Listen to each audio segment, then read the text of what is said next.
Tüllerim dürüllül çimin bağladım, kıymalara karşın çıkmadan anam.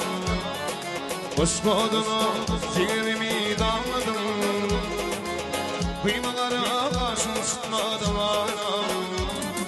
Boş kodunu ciğerimi dağladım, kıymalara karşın çıkmadan anam.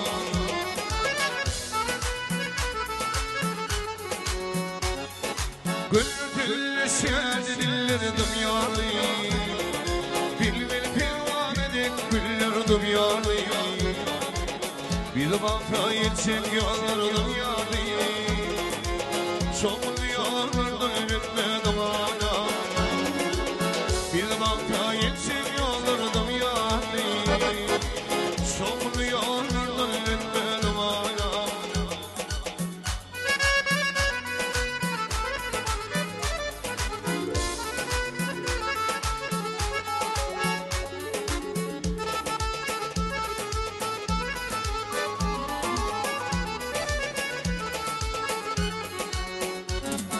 Kıydı var, girdin aklı arlığı,